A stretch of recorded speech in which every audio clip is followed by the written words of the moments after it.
اے جھوٹے بنے ہوئے درویش، اس طرح اپنی رسوائی کا سامان نہ کر۔ اگر انسان کو کوئی کمال کا مقام حاصل ہو بھی جائے تو اس کا بھی فخریہ اظہار ہر جگہ نہ کرتا پھرے۔ اولیاء رحمت اللہ علیہم اپنی بصیرت سے کھوٹے کھرے کو پرکھ لیتے ہیں، اسی طرح ان اولیاء رحمت اللہ علیہم کے بھی امتحان اور آزمائش ہوتے ہیں۔ اللہ نے فرمایا یفتون فی کل مرتین، وہ ہر سال میں 2 مرتبہ آزمائے جاتے ہیں، خبردار خود پسند ہرگز نہ بن۔ بلم باور جو کہ ایک درویش تھا اور شیطان دونوں اپنی ابتدائی کامیابیوں پر مغرور ہو گئے اور آخرکار تباہ ہوئے۔ یاد رکھو، انسان کی شیخی انسانوں اور اللہ تعالیٰ کے کرم کی منافی ہوتی ہے۔ جب پیٹ نے مونچھوں کو بد دعا دی اور اپنے آپ کو اللہ کے سپرد کر دیا تو بلی چربی کے ٹکڑے کو لے بھاگی۔ اس شیخی خورے کا چھوٹا بچہ مجمع میں آیا اور زور زور سے کہنے لگا، ابا وہ چربی جو آپ مونچھوں کو لگاتے تھے اسے بلی لے گئی ہے۔ میں نے پکڑنے کی بہت کوشش کی لیکن وہ میرے ہاتھ نہیں آئی۔ وہ شرمندہ ہوا اور لوگ اس پر ہنسنے لگے۔ لوگوں کو اس کی حالت پر رحم آ گیا، انہوں نے اس کا پیٹ بھر دیا۔ جب اس نے شریف لوگوں کی سچائی کا ذوق دیکھا تو تکبر سے توبہ کر لی۔ تو بھی سچائی کو اپنا پیشہ بنا اور دونوں جہانوں میں نیک نام ہو جا۔ جلد سوم، حکایت نمبر 18۔ فرعون کا خدائی کا دعویٰ کرنا اور اس گیدڑ کی مشابہت اختیار کرنا جو اپنے آپ کو مور کہتا تھا۔ فرعون نے غرور سے اپنی داڑھی میں موتی پروئے رکھے تھے۔ وہ بھی اسی گیدڑ کی نسل سے تھا جس نے عارضی رنگ کی وجہ سے اپنے آپ کو مور کہنا شروع کر دیا تھا۔ اس کو مال، دولت اور جاہ کا عارضی رنگ تھا۔ وہ اللہ کے برگزیدہ حضرت موسیٰ علیہ السلام کے مقابلے پر آ گیا۔ وہ انسان کو اس طرح ہلاک کر دیتا ہے جس طرح سانپ ہلاک کرتا ہے۔ حضرت موسیٰ علیہ السلام اور ہارون علیہ السلام کے معجزوں نے اس کے تکبر کو رسوا کر دیا۔ وہ جھوٹا سونا تھا، کسوٹی کے سامنے آیا تو سیاہ پڑ گیا۔ تو جو کچھ اپنے آپ کو ظاہر کرتا ہے اس پر تیرا امتحان ہوگا۔ اللہ تعالیٰ نے اپنے نبی صلی اللہ علیہ وآلہ وسلم کو بتا دیا کہ منافق خواہ بظاہر بہت اچھے نظر آتے ہیں لیکن تم ان کو ان کے لہجے سے پہچان لو گے، جس طرح ٹوٹا ہوا برتن آواز سے پہچان لیا جاتا ہے۔ ہاروت اور ماروت نے آزمائش پر دلیری کی اور اپنے آپ کو اللہ کے دیدار کے مست کہا، حالانکہ یہ ان کے استدراج کی مستی تھی۔ وہ امتحان میں پڑے تو تباہ ہوئے۔ ایک بکرا مست ہو گیا، اس نے ایک بکری دیکھ لی تھی۔ وہ اس مستی میں ایسا ہو گیا کہ گڑھے اور ہموار زمین میں بھی فرق نہ کرتا۔ شہوت کی مستی میں بھی انسان اندھا ہو جاتا ہے اور اپنے آپ کو ہلاکت میں ڈال دیتا ہے۔ شہوت سے مغلوب بکرا بکری کی طرف بھاگا جو کہ دوسرے پہاڑ پر کھڑی تھی، تو اسے وہ شکاری نظر نہ آئے جو درمیان میں گھات میں تھے۔ بکرا آسانی سے شکار ہو گیا۔ اے انسان، تو بھی شہوت کی مستی کے بال سے آزاد ہو جا، خدائی مستی اختیار کر لے۔ قرب الہی کی مستی جس شخص کو حاصل ہو جاتی ہے، دنیا کی مستیاں اس کی نظر میں ہیچ ہو جاتی ہیں۔ جب تک انسان نے شیریں پانی نہ پیا اسے کھاری پانی ہی شیریں لگتا ہے۔ فرشتوں اور روحوں کو قرب الہی کی ایسی مستی حاصل ہوتی ہے کہ ان کے دل اس سے وابستہ ہو جاتے ہیں اور وہ دنیا کی مستیوں کے اسباب ہی کو ختم کر دیتے ہیں۔ کفار کی روحیں قرب الہی کی مستی سے محروم ہیں۔ بعض اوقات قرب الہی سے جو مستی حاصل ہوتی ہے شیطان کے اثر سے استدراج میں تبدیل ہو جاتی ہے۔ وہ ہمیشہ انسان کو غرور پر اکساتا ہے۔ مستی وہی درست ہوتی ہے جو انسان میں عاجزی پیدا کرنے کا باعث بنے۔ ہاروت و ماروت نے مستی میں اپنے آپ کو بڑا سمجھا۔ انہوں نے کہا، ہم اگر زمین پر ہوتے تو وہاں عدل و انصاف اور عبادات و وفا کا بیج بوتے۔ انسانوں نے دنیا میں ظلم و ستم کا بازار گرم کر رکھا ہے۔ خبردار، اپنے آپ کو آزمائش میں نہ ڈال۔ آزمائش کی راہ میں بہت سی قومیں تباہ کر دی گئی ہیں۔ اپنے پاک بندوں کی تعریف میں اللہ نے فرمایا، اور اللہ کے نیک بندے وہ ہیں جو زمین پر خاک ساری سے چلتے ہیں۔ نیک لوگ احسان کی وادی میں سمجھ سوچ کر عاجزی سے قدم اٹھاتے ہیں۔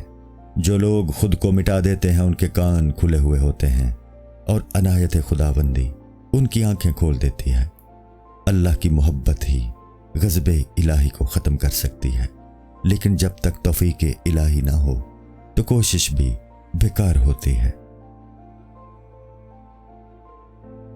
جلد سوم، حکایت نمبر 19۔ فرعون کا حضرت موسیٰ علیہ السلام کی پیدائش کو روکنے میں ناکام ہونا۔